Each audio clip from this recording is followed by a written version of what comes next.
এই প্রেস কনফারেন্সে বেশ কয়েকজন সাংবাদিক তার কাছে জানতে চেয়েছেন যে আপনি কবে ফিরবেন। শেখ হাসিনা বলছে time will come, you will get all answer. তার কোনো সুনির্দিষ্ট তারিখ নেই, যদিও পৃথিবীর বিভিন্ন দেশে 3রা ডিসেম্বর হাসিনা ফিরবে এমন ভাবে তারা শপথ নেওয়া শুরু করছে যে আমরা হাসিনার সঙ্গে দেশে যাব ইত্যাদি ইত্যাদি।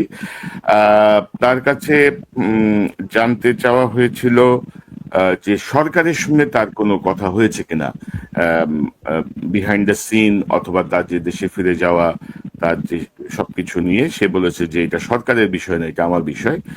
সেই অ্যারোগেন্সি তার কথার মধ্যে আছে এবং তিনি ঘুরে ফিরে দায়ী করেছেন তিনি মানে অবৈধ সরকার এই যে জুলাইয়ের যে আন্দোলন হয়েছে সেটিকে নিয়ে উগ্রপন্থী ও বিদেশি সমর্থিত শক্তি নির্বাচিত সরকারকে উৎখাত করেছে এমন একটি বক্তব্য দিয়েছেন। তবে সুযোগ ছিল 24শে আগস্টে শেখ হাসিনা যেভাবে গণহত্যা চালিয়েছে, যেভাবে এই ডাইনি, এই মানুষরূপী যে ডাইনি যে সব কথা বলে, বাংলাদেশের বেশিরভাগ মানুষ ওর গলাই শুনতে চায় না। ওই যে আওয়ামী সমর্থক কিছু রয়েছে, কুলাঙ্গারের দল বাংলাদেশে, যারা ফ্যাসিজমের শুধু না মাফিয়া গোষ্ঠীর প্রতি তাদের যে আনুগত্য, তারা জানে না, বোঝে না যে আজকে যখন শেখ হাসিনা এই ডাইনি কথা বলছিল, ঠিক ওই সময় আমি গণভবনের সামনে দিয়ে আমি বাসায় ফিরছিলাম এবং অবাক হয়ে গেলাম, হাজার হাজার মানুষ এবং সাধারণ মানুষ তারা গণভবনের গেট দিয়ে ভেতরে ঢোকার জন্য কত ব্যাকুল, কত মানুষ বলছে যে আজকে যখন প্রধানমন্ত্রী এটা ওপেন করলো, তাহলে আজকে না কেন, আমাদের যে খত রয়েছে আমরা যদি আজকেই না যেতে পারি তাহলে কি লাভ। অনেক দূর ডিস্ট্রিক্ট থেকে বাবা মা আত্মীয় স্বজন বন্ধু বান্ধব ছুটে এসেছে এবং গণভবনের চারদিকে যে রাস্তা, এই পাশে ওই পাশে সমস্ত জায়গা জনাকীর্ণ হয়েছিল। পরে আমি রাত্রের নিউজে দেখলাম যে মানুষ কিন্তু গেট ঠেলে ঢুকে গিয়েছে আত্মীয় স্বজনরা, এবং তাদের আচরণ ছিল অত্যন্ত ভদ্রচিত। তাদের অনেকে সাক্ষাৎকারে কেঁদে ফেলেছে, মহিলারা, মা, এবং তারা বলল যে এই যন্ত্রণা আমরা ছাড়া আর কারা বুঝতে পারবে। তারা বলছে আমরা এখানে যা যা রয়েছে এই স্মৃতি জাদুঘরে, এর চেয়ে আরো অনেক বেশি থাকা উচিত ছিল, আমরা প্রত্যেকটা জিনিস পুঙ্খানুপুঙ্খ ভাবে দেখছি। সুতরাং এই যে হাসিনা যে আজকে কি একটা মানবরূপী শয়তান, তার মধ্যে কোনো অনুশোচনা নেই, একই মিথ্যাচার, একই মানুষ এরকম হতে পারে কিভাবে, আমার তো অবাক লাগে। আমি বিংশ শতাব্দীর অনেক ফ্যাসিস্ট জার্মান জেনারেলস, তাদের বিচার প্রক্রিয়া পড়েছি, দেখেছি, নিউরেমবার্গ ট্রায়ালস এর পড়েছি, সেখানেও কিন্তু এর মতো এত মিথ্যাচার, এত ব্যভিচারী মহিলা কখনো দেখা যায়নি। আর ঠিক ইকুয়ালি মানে চরিত্রহীন হচ্ছে সমর্থকরা। এই যে এমনকি বাংলাদেশের বিশ্ববিদ্যালয়গুলোর কিছু কুলাঙ্গার শিক্ষক যারা সিগনেচার ক্যাম্পেইন করে তার দেশে ফেরার দাবি করেছে, এদের বিচার করা উচিত। জনগণ দাবি করবে এদের বিচার করতে।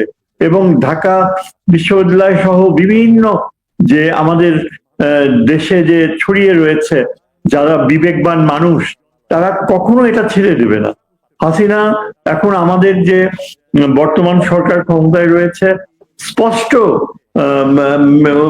তারা অবস্থান ব্যক্ত করেছে যে তাকে অবশ্যই, অ্যাটর্নি জেনারেল এটা বলেছে যে ঢাকায় ফেরার সাথে সাথেই তাকে she will be taken in under arrest, এবং তাকে একেবারে যে বলা হয়েছে যে যেই সেলে তারা রাখার কথা, কন্ডেম সেল, সেখানে তাকে তার অবস্থান নিতে হবে। সে অ্যাপিল করতে পারে, আবার তার নানা রকমের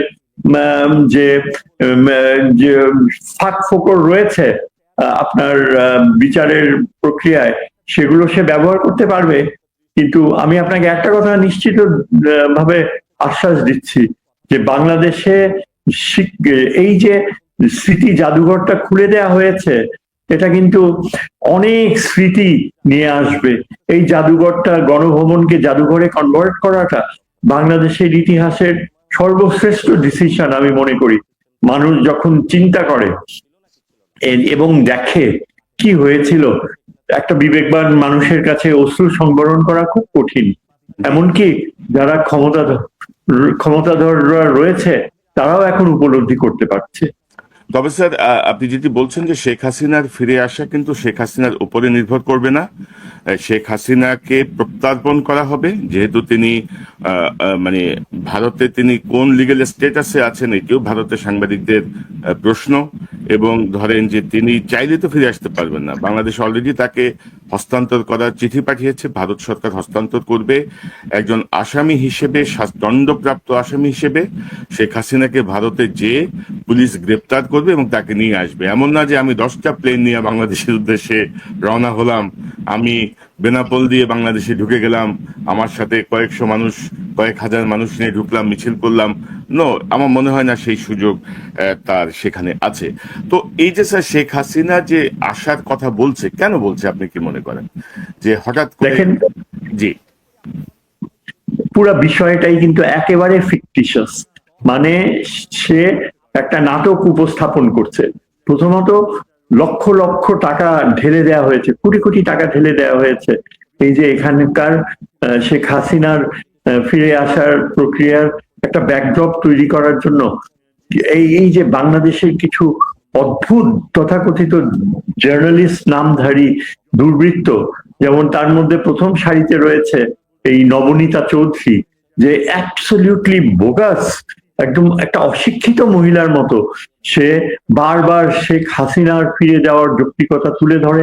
কলকাতা মিডিয়া, ভারতীয় মিডিয়া, ভারতীয় বিভিন্ন রকমের যে প্রভাবশালী তথাকথিত সাংবাদিক, যেমন গৌতম লাহিড়ী, তারপর ওই কলকাতা বেসড এইসব জার্নালিস্ট, এদের ইন্টারভিউ নিচ্ছে। বাংলাদেশে আরো কিছু লোক রয়েছে যারা এখন ওই নবনীতার গলার স্বর এবং বলার ভঙ্গি নকল করা শুরু করে দিয়েছে। এরকম একজন বেশ সিনিয়র জার্নালিস্ট রয়েছে, সে আবার এখানে বসে কিনা আমি জানি না, তবে আমার মনে হয় এই নবনীতা চৌধুরীর নাগরিকত্ব বাতিল করা উচিত।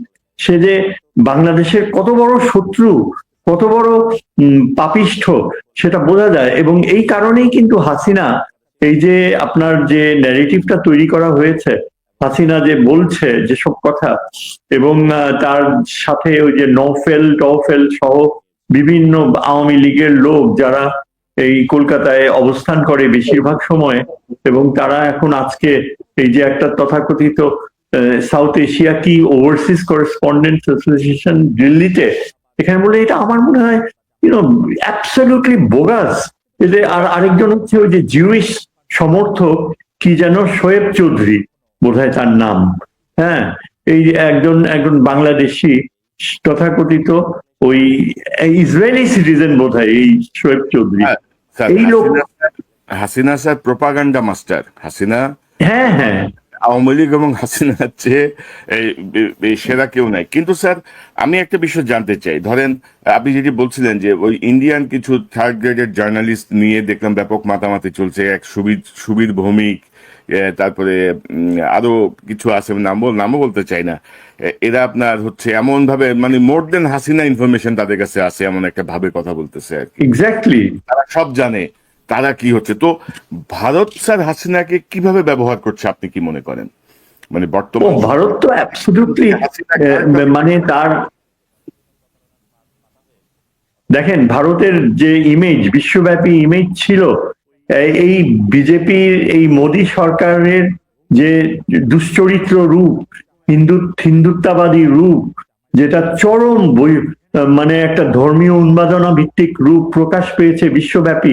আপনি দেখেন ইন্টারন্যাশনাল মিডিয়াতে, ওয়েস্টার্ন মিডিয়াতে একেবারেই ভারতকে তুলোধুনো করে দেয়। আজকে দেখেন মার্কিন যুক্তরাষ্ট্রের মিডিয়া কোনোভাবেই হাসিনার এই অবস্থানকে সমর্থন দেয়নি। তার যে মৃত্যুদণ্ড দেয়া হয়েছে, এটা মার্কিন যুক্তরাষ্ট্র অনেকটা ইনডিরেক্টলি, এমনকি ব্রিটেন, এই যে ইউরোপের দেশগুলো, এমনকি ব্রিটেন, যারা বলতে গেলে মানবাধিকারের প্রাচীর গড়ে রাখে, তারাও কিন্তু হাসিনার মৃত্যুদণ্ডের ব্যাপারে একটা কথাও বলে। তার মানে তাদের নীরব সমর্থন রয়েছে।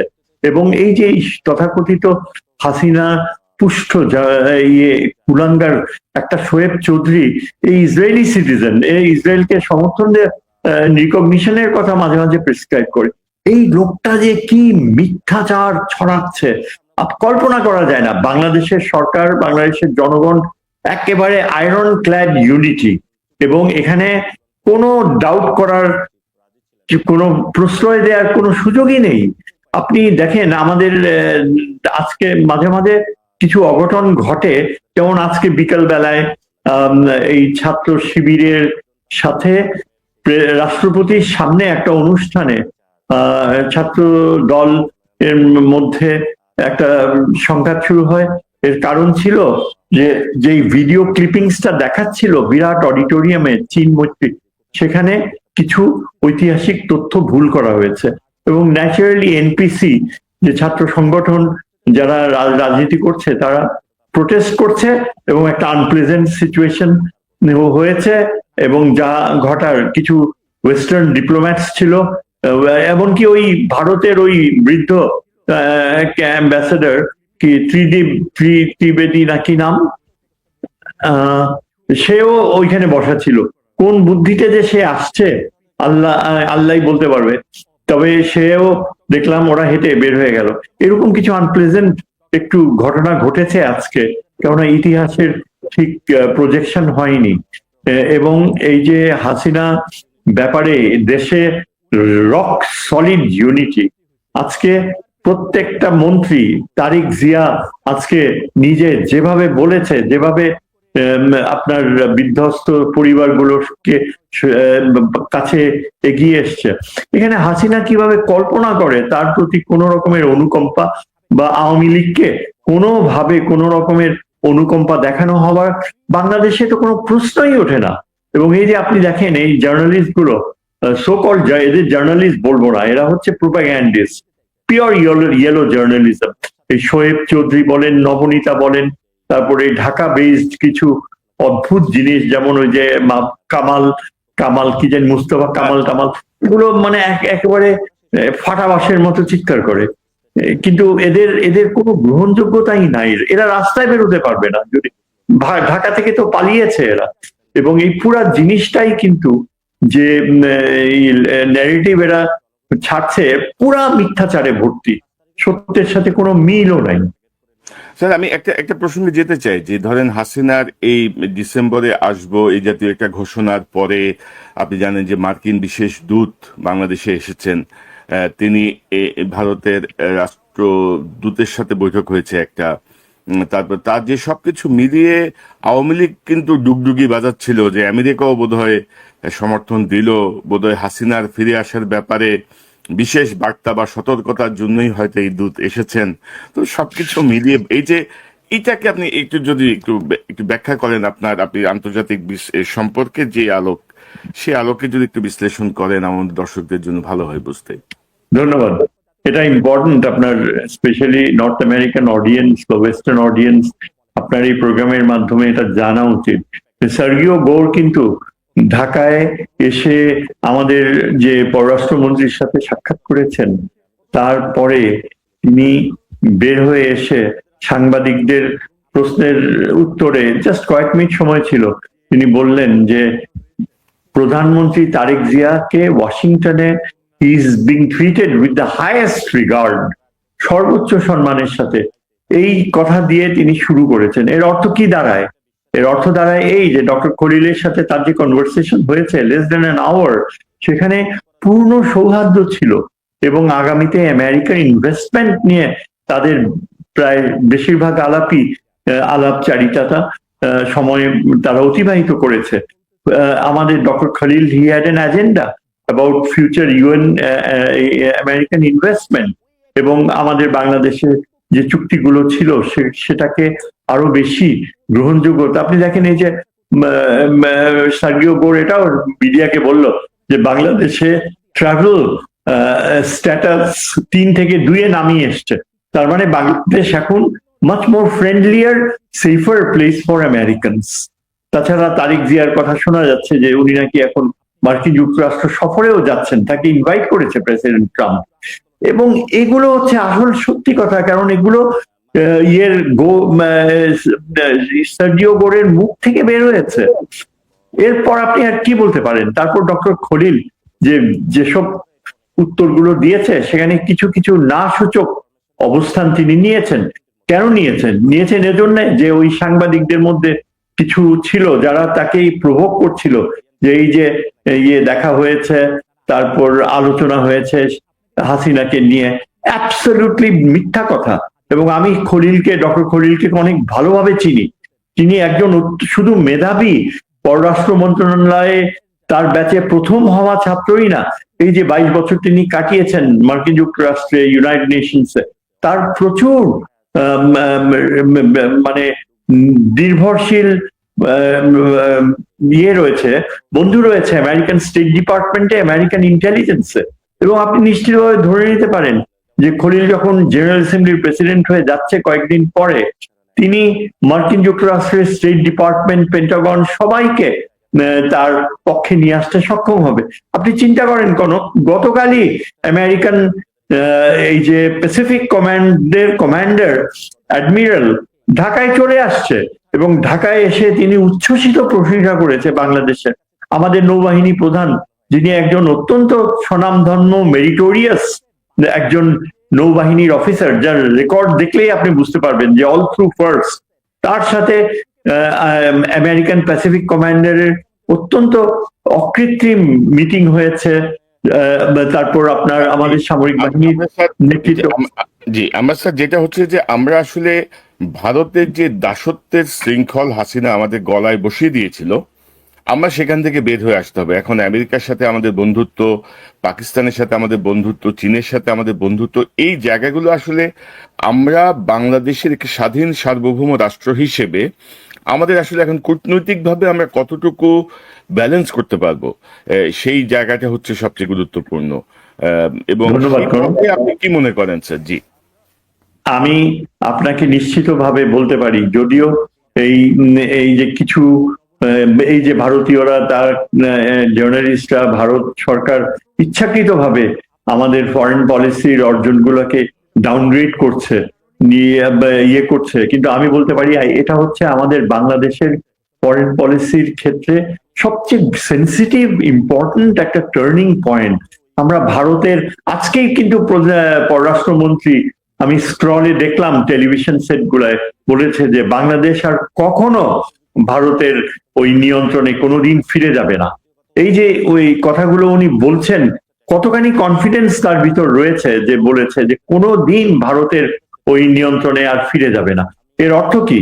এর অর্থ এটাই দাঁড়াচ্ছে যে আমাদের মাননীয় প্রধানমন্ত্রী, তিনি এখন পররাষ্ট্রনীতির ক্ষেত্রে, আভ্যন্তরীণ বাস্তবতা যাই হোক না কেন, রাজনৈতিক বাস্তবতা, কিন্তু পররাষ্ট্রনীতির ক্ষেত্রে আমরা সত্যি কথা বলতে কি, আমি যে মনে করি একজন শিক্ষক হিসাবে, পররাষ্ট্রনীতি বিশারদ হিসাবে, আমি তো বলবো যে এই যে ভারতের কবজা থেকে বের হয়ে আসা, এটা প্রমাণ করে আমরা আমাদের পররাষ্ট্রনীতির স্বর্ণযুগে প্রবেশ করতে যাচ্ছি। হ্যাঁ, এটা একটা স্বর্ণযুগ এই অর্থে যে আজকে আমাদের ঢাকা শহরে চীনের রাষ্ট্রদূত, যদিও সার্গিও গোর ছিল গত কয়েকদিন টক অফ দ্য টাউন, কিন্তু চীনের রাষ্ট্রদূত অত্যন্ত কনফিডেন্টলি সারা শহরে বিভিন্ন সেমিনার, কনফারেন্স এবং বিভিন্ন রকমের মিটিং, এমনকি পররাষ্ট্রমন্ত্রীর সাথেও তার মিটিং হয়েছে ওই একই দিন যেদিন সার্গিও গোর এসে তার সাথে দেখা করেছে। চীনের রাষ্ট্রদূত এত শক্তিশালী অবস্থান নিয়ে ঢাকায় চীনের যে সহযোগিতার কনফিডেন্স, অ্যাসিওরেন্স ব্যক্ত করছে, যে এটা আগে আমরা কখনো চীনের আচরণে দেখিনি। চীনকে বলা হয় যে চীন নাকি খুব ব্যবসায়ী, চীন আমাদের সাথে কিছু আমাদের প্রাক্তন রাষ্ট্রদূত বলে যে চীন প্রত্যেকটা টাকা পয়সা হিসাব করে চলে, কিন্তু হিসাব করে চলেছে কার সময়? চলেছে ওই ধৃষ্টতাপূর্ণ হাসিনার বিশ্বাসঘাতকতার সময়।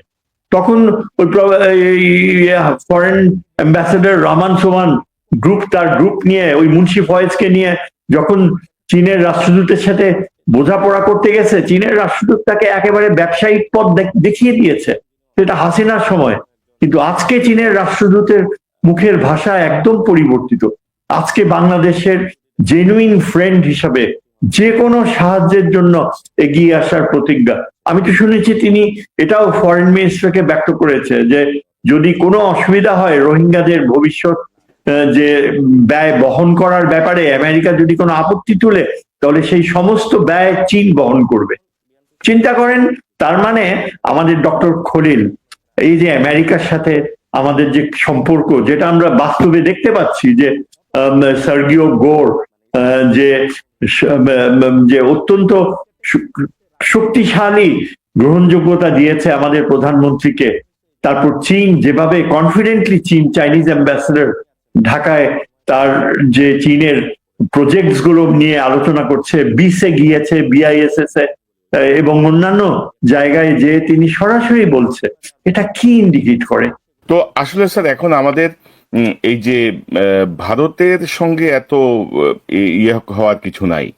ভারত আমাদেরকে হাসিনার মাধ্যমে, হাসিনার 15 বছরের শাসনে যেভাবে আসলে ভারত তার সুবিধা দেখেছে,